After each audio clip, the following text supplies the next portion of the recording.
Welcome to Contemplify, where we seek to kindle the examined life for contemplatives in the world. I'm your host, Paul Swanson. This morning, or afternoon, or evening, wherever you are, I want to muse on Mary, Mother of Jesus, through the eyes of the 13th century mystic Hadewijch during the second week here of Advent. Hadewijch was a mystic theologian who used poetry and letters as her primary vehicles for teaching. Her understanding of Mary has deeply impacted me this Advent. She translates Mary's biological experience of pregnancy and giving birth into spiritual terms for exemplifying the incarnation and our own participation in it. And she does so with gusto. Hadewijch, gosh, I love that name so much. Hadewijch's favorite term for Christ was love, and thus she called Mary the Mother of Love. She saw an unsplit, intimate, and incarnational reality between Mary and Christ. That through Mary's bearing and birthing of Christ, there are the theopoetic, mystical implications for all of humanity.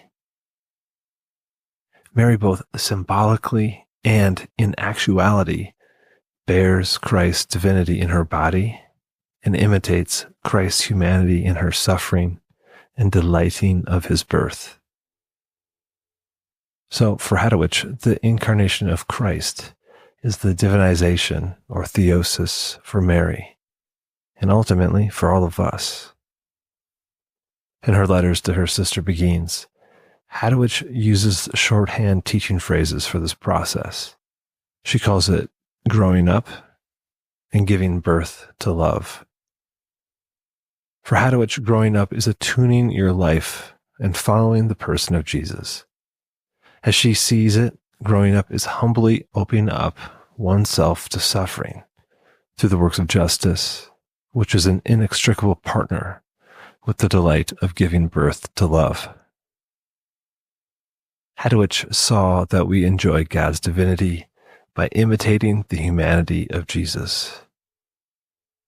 It is in this embodied divine flow of the gritty human life that we all become the mother of love, one who follows the path of mysterious incarnate love towards a union already started and ripened every day by suffering and delighting in the service of love.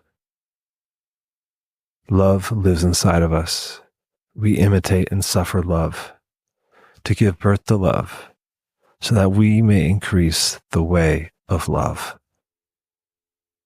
So, this Advent, I join Hadewijch in inviting us all to be mothers of love by believing that we are all bearing and birthing love. And I wonder what this might look like for you this Advent season. How might you already be preparing, bearing, and birthing love?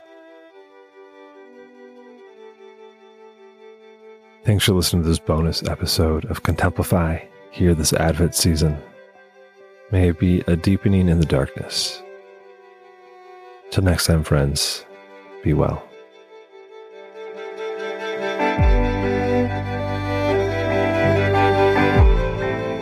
Thank you for listening to this slow-cooked episode of Contemplify. May its delights spark wonder, and may any sour patches be sweetened by their folly. Head over to contemplify.com to find the show notes for this episode, sign up for the monthly Contemplify non-required reading list, and also the weekly contemplative practice, Lo-Fi and Hushed. If you are enjoying Contemplify, rate and review it on your podcast player. The internet tells me this helps spread the contemplative cheer. The theme song for Contemplify is called Langside by Charles Enns and Darren Hovius. Fellas, thanks as always. And of course, I am looking forward to bringing you more musings and more conversations with contemplatives kindling the examined life in the world. Until then, be well.